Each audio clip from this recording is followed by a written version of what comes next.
बिस्मिल्लाहिर्रहमानिर्रहीम। अस्सलाम वालेकुम स्टूडेंट्स। आज हम unit number 1 human organ systems की एक्सरसाइज को कवर करेंगे। एक्सरसाइज में सबसे पहले हम देखेंगे शॉर्ट क्वेश्चन आंसर्स को।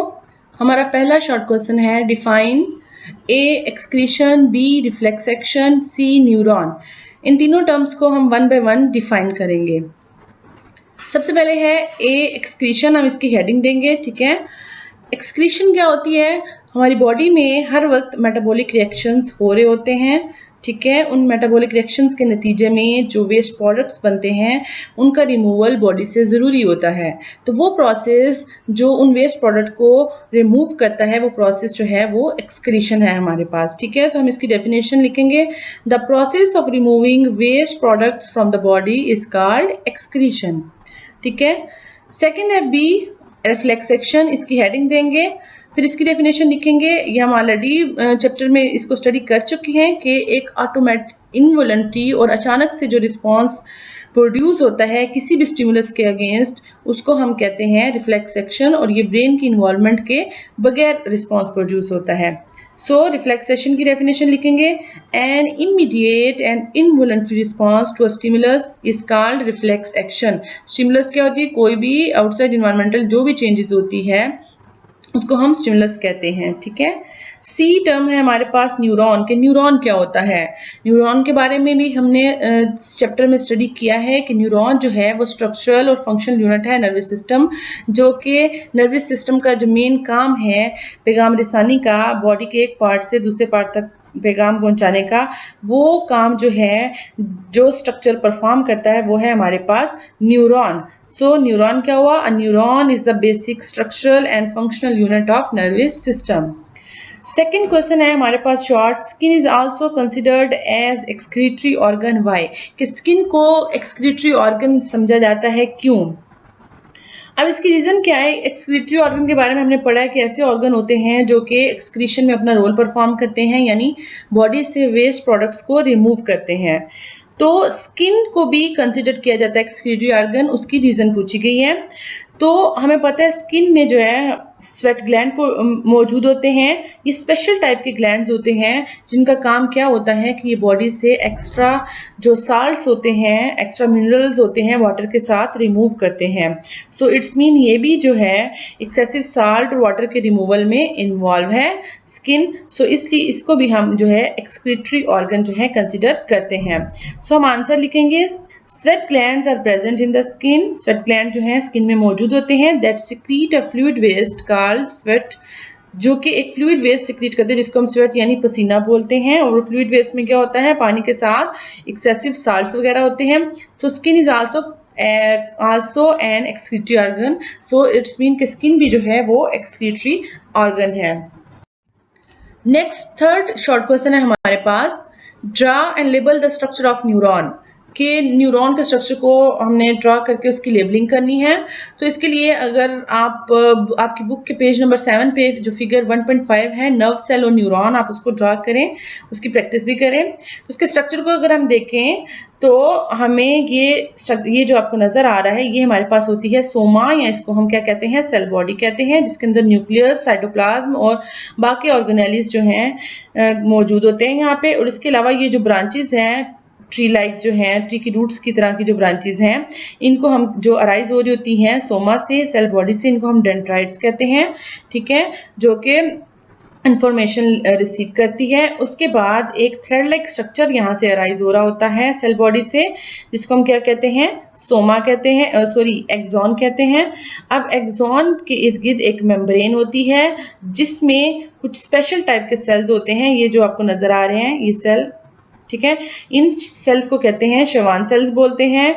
ये सेल्स होते हैं एक खास किस्म की फैटी लेयर सिक्रीट करते हैं अराउंड द एक्सॉन, ये आप देख सकते हैं। ठीक है, ये फैटी लेयर होती है, इस लेयर को कहते हैं माइलिन शीट। ठीक है, अब माइलिन शीट जो है कुछ इंटरवल पे, ये देखें आपको नजर आ रहा होगा, कुछ इंटरवल पे माइलिन शीट जो है प्रेजेंट नहीं होती। ठीक है, इनको हम कहते हैं नोड्स ऑफ रेनवायर बोलते हैं। और एंड पे जो है हमारे पास क्या आ जाते हैं? नर्व एंडिंग आ जाती है। ठीक है, तो ये स्ट्रक्चर है न्यूरॉन का जिसको हम ऑलरेडी स्टडी भी किया है। तो इसकी आपने डायग्राम जो है वो कॉपी पर ड्रा करनी है और इसकी लेबलिंग करनी है। नेक्स्ट क्वेश्चन हमारे पास शॉर्ट क्वेश्चन नंबर 4 है, differentiate between receptors and effectors, voluntary and involuntary actions with example C lithotripsy and dialysis. इनके दरम्यान हमने डिफरेंस बताना है वन बाय वन। सबसे पहले हम देखते हैं रिसेप्टर्स और इफेक्टर्स के दरमियान डिफरेंस। रिसेप्टर्स क्या होते हैं? हमारी बॉडी में स्पेशल टाइप के सेल्स होते हैं स्किन के अंदर, ठीक है, जिनका काम क्या होता है कि कोई भी स्टिमुलस, कोई भी एनवायरमेंटल चेंजेस होती है उसको डिटेक्ट करते हैं, ठीक है, और फिर आगे वो जो चेंजेस हैं वो पैगाम जो है आगे न्यूरॉन्स को पहुंचाते हैं, ठीक है। तो उन सेल्स को हम कहते हैं रिसेप्टर्स। तो रिसेप्टर्स क्या हुए? Receptors are group of specialised cells. Specialised cell के कुछ ऐसे ग्रुप्स होते हैं that detect changes in the environment, जो एनवायरनमेंट में चेंजेस को डिटेक्ट करते हैं, ठीक है। इफेक्टर, अब इफेक्टर क्या होते हैं? जब हमारी ब्रेन से मैसेज जो है आता है और उसके अकॉर्डिंग बॉडी के डिफरेंट पार्ट्स जो हैं रिस्पॉन्स प्रोड्यूस करते हैं, ठीक है, तो बॉडी के वो पार्ट्स जो हैं वो कहलाते हैं इफेक्टर, यानी जो ब्रेन के ऑर्डर के अकॉर्डिंग रिस्पॉन्स प्रोड्यूस करते हैं उनको हम इफेक्टर कहते हैं। और ये पैगाम कौन लेके आ रहा होता है ब्रेन से बॉडी पार्ट्स की तरफ? ये लेके आ रही होती है मोटर न्यूरॉन। रिसेप्टर के केस में जो स्टिमुलस डिटेक्ट होती है और ब्रेन तक उसको कौन लेके जाता है? सेंसरी न्यूरॉन लेके जाती हैं, ठीक है। सो इफेक्टर क्या है? The motor neuron carry the nerve impulses to the part of the body, such parts are called effector. यानी मोटर न्यूरॉन ब्रेन से नर्व इम्पल्स की फॉर्म में मैसेज जो है बॉडी के पार्ट्स तक लेके आती हैं, उन बॉडी के पार्ट्स को कहते हैं इफेक्टर्स, ठीक है। अब आ जाता है हमारे पास second difference, voluntary actions and between involuntary actions के। इनवॉलंटरी और इनवॉलंटरी एक्शंस क्या होते हैं? वॉलंटरी एक्शंस हमारी बॉडी के ऐसे एक्शंस होते हैं जो कि हम अपनी मर्जी से परफॉर्म कर सकते हैं और जो हमारे कॉन्शियस कंट्रोल में होते हैं, ठीक है, जिसमें हमारी विल जो है इन्वॉल्व होती है किसी भी पर्सन की। लाइक हम इसको भी इसकी डेफिनेशन करेंगे, the action performed under conscious control, कि ऐसे एक्शन हमारी बॉडी के जो कि हम अपनी मर्जी से कॉन्शियसली परफॉर्म कर सकते हो, तो उसको हम क्या कहते हैं? वॉलंटरी एक्शंस बोलते हैं। एग्जांपल क्या है कि walking, eating a cake. Like walking में चलना फिरना उठना बैठना, ये सारे काम जो हम अपनी मर्जी से कर सकते हैं, ठीक है। इसी तरह खाना पीना जो है, ये केक खाना, जो भी चीज़ है ये हम जो है अपनी मर्जी से परफॉर्म कर सकते हैं, तो ये हमारे वॉलंटरी एक्शंस हैं, ठीक है। इनवॉलंटरी एक्शंस क्या होते हैं? ऐसे एक्शंस जो कि कोई भी बंदा अपनी मर्जी से परफॉर्म नहीं कर सकता, ऑटोमेटिकली हो रहे होते हैं, ठीक है, पर्सन की विल इन्वॉल्व नहीं होती, अनकॉन्शियसली परफॉर्म हो रहे होते हैं। ऐसे एक्शंस जो है इनवॉलंटरी एक्शंस कहलाते हैं। Like the actions performed unconsciously are known as involuntary actions, ठीक है। एग्जांपल ब्रीथिंग, सांस लेने का अमल, और हार्ट बीट जो चल रही होती है हमारी, ठीक है, ये दोनों जो काम है और इसके अलावा भी जो क्या है हमारी बॉडी के इनवॉलंटरी एक्शंस हैं। नेक्स्ट डिफरेंस बताना है हमने between lithotripsy and dialysis, lithotripsy और डायलिसिस के दरमियान।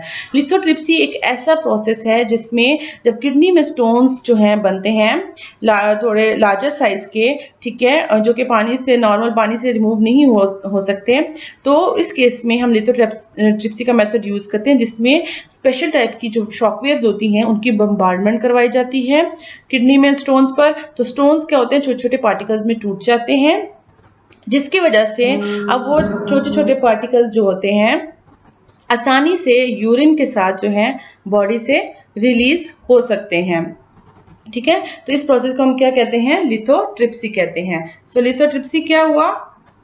A treatment which involves bombardment of shock waves on the medium size kidney stone। ऐसा ट्रीटमेंट जिसमें हम बम्बार्डमेंट करवाते हैं शॉक वेव्स की किडनी स्टोन्स पर, ठीक है। उसके बाद सेकंड है हमारे पास डायलिसिस। डायलिसिस क्या है? डायलिसिस एक ऐसा प्रोसीजर है जो किडनी फेलियर जब हो जाती है, किडनी अपना काम करना बंद कर देते हैं, तो उस केस में डायलिसिस जो है वो करवाया जाता है। और किडनी का काम क्या है कि ब्लड को प्योर करना, तो डायलिसिस प्रोसेस में भी आर्टिफिशियली जो है किडनी को जो है वो ब्लड को जो है वो क्लीन किया जाता है। सो डायलिसिस के cleaning of blood bye artificial method is called dialysis, के ब्लड को क्लीन करवाना आर्टिफिशियल मेथड से डायलिसिस कहलाता है। और आर्टिफिशियल मेथड में हम स्पेशल टाइप की कुछ मशीन यूज करते हैं जिसके थ्रू जो है वो ब्लड को क्लीन करवाया जाता है। ये हो गया हमारा short question number 4 complete. Next है हमारे पास short question number 5। Explain the central nervous system, के सेंट्रल नर्वस सिस्टम के बारे में बताएं, एक्सप्लेन करें। सेंट्रल नर्वस सिस्टम क्या होता है? हमारी बॉडी का जो नर्वस सिस्टम है, ठीक है, उसको हमने दो पार्ट्स में डिवाइड किया है, एक है सेंट्रल नर्वस सिस्टम और एक है पेरिफेरल नर्वस सिस्टम। तो सेंट्रल नर्वस सिस्टम हमारी बॉडी का ऐसा पार्ट है जो बॉडी के सेंटर में मौजूद होता है, जो जिसमें क्या क्या आ जाते हैं, ब्रेन और स्पाइनल कॉर्ड। ये दोनों मिलकर हमारी बॉडी का सेंट्रल नर्वस सिस्टम बनाते हैं और दोनों ही नर्वस टिश्यूज पर मुश्तमिल होते हैं, ठीक है। तो जितने भी पैगामात हैं बॉडी के हर पार्ट से हमारे सेंट्रल नर्वस सिस्टम की तरफ आते हैं और मेन सेंट्रल नर्वस सिस्टम ही प्रोसेसिंग का काम करके पैगामात वापस ऑर्डर की फॉर्म में भेजता है और हमारी बॉडी के डिफरेंट पार्ट्स जो है उसके अकॉर्डिंग रिस्पॉन्स प्रोड्यूस करते हैं। सो सेंट्रल नर्वस सिस्टम क्या हुआ? The central nervous system act as a control centre of the whole nervous system. तो इट्स मीन क्योंकि हर सारी इंफॉर्मेशन को ये प्रोसेस कर रहा है तो लिहाजा ये कंट्रोल सेंटर का काम करता है, जिससे बॉडी के तमाम पार्ट्स जो हैं उसकी हर जितनी भी उसकी मूवमेंट्स हैं या जो भी फंक्शंस हैं वो सारे यहाँ से कंट्रोल हो रहे होते हैं, यानी ब्रेन और स्पाइनल कॉर्ड से। It comprises brain and spinal cord, और ये ब्रेन और स्पाइनल कॉर्ड पे मुश्तमिल होता है, ठीक है। अब हमारे पास आ जाता है डी में, give detailed answer to the following questions, यानी लॉन्ग क्वेश्चन आंसर्स की तरफ हम आएंगे। हमारा फर्स्ट लॉन्ग क्वेश्चन है, explain reflex action with the help of an example and diagram, कि डायग्राम और एग्जाम्पल की मदद से हमने जो है रिफ्लेक्स सेक्शन को बताना है। ये ऑलरेडी हम चैप्टर में इसको स्टडी कर चुके हैं, ठीक है। सबसे पहले हम रिफ्लेक्स सेक्शन की हेडिंग देंगे और उसकी डेफिनेशन बताएंगे कि an immediate and involuntary response to stimulus is called reflex section, के जो इमीडिएट और इनवॉलंटरी रिस्पॉन्स होता है किसी भी चेंजेस के अगेंस्ट, इन्वायरमेंटल चेंजेस के अगेंस्ट, उसको हम क्या कहते हैं? रिफ्लेक्स एक्शन बोलते हैं। एक्सप्लेनेशन में हम बताएंगे these are the sudden automatic response, कि ये अचानक प्रोड्यूस होने वाले बॉडी के रिस्पॉन्स होते हैं, which are shown for certain stimuli without the will of a person, जो कि किसी भी अचानक से होने वाली जो चेंजेस होती हैं उसके अगेंस्ट शो होते हैं और किसी भी इंसान पर्सन की मर्जी के बगैर, उसकी सोचे समझे बगैर जो है ये फंक्शन परफॉर्म होता है, ठीक है। और इसकी एग्जांपल वही हमारे पास है कि quick pulling of hand just after touching the hot object, कि जब हम किसी गर्म चीज को टच करते हैं और फौरन हाथ पीछे खींच लेते हैं, तो ये एक्शन जो हमारा है ये है हमारा रिफ्लेक्स एक्शन, जिसमें हम सोचे समझे बगैर हाथ पीछे खींचते हैं। पेन का एहसास हमें बाद में होता है क्योंकि ब्रेन तक मैसेज जो है वो बाद में जाता है, पहले हम एक्शन परफॉर्म हो जाता है। अब इसके साथ आप लोगों ने डायग्राम जो है आपके पेज नंबर बुक की जनरल साइंस की बुक के जो है उसकी पेज नंबर 9 पे फिगर 1.8 है, reflex are representing reflex action. ये डायग्राम जो है आपने ड्रॉ कर। अब हम जो है देखते हैं इसका पाथवे, देखते हैं कि किस तरह जो है रिफ्लेक्स एक्शन जो है अपना फंक्शन परफॉर्म करता है। सबसे पहले ये देखें कि एक स्टिमुलस है हमारे पास हीट, जब फिंगर जो होती है वो टच करती है इसको, तो क्या होता है फिंगर में जो रिसेप्टर्स मौजूद होते हैं जिनका काम क्या है कि वो डिटेक्ट करते हैं स्टिमुलस को, ठीक है।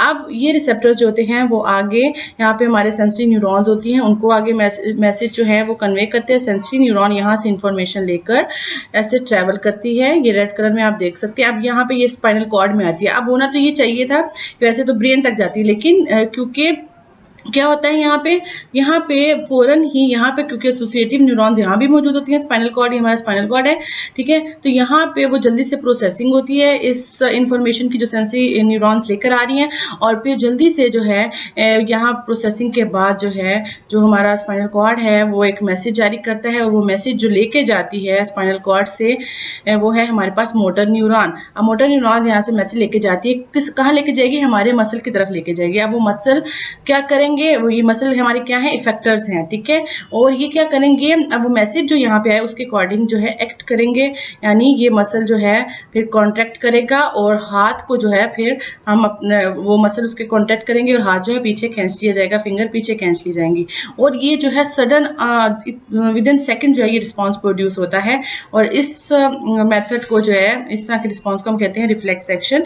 और ये जो पाथवे बना है, ठीक है, ये जो पाथवे बना है इस पाथवे को, वो पाथवे जिसमें ये एक रिफ्लेक्स एक्शन जो है वो परफॉर्म होता है, उस पाथवे को हम क्या कहते हैं? रिफ्लेक्स आर्क बोलते हैं। सो रिफ्लेक्स आर्क क्या है? The pathway of a reflex action is known as reflex arc. तो ये तो हमारा हो गया question complete. Next long question है हमारे पास लॉन्ग क्वेश्चन नंबर 2, ठीक है।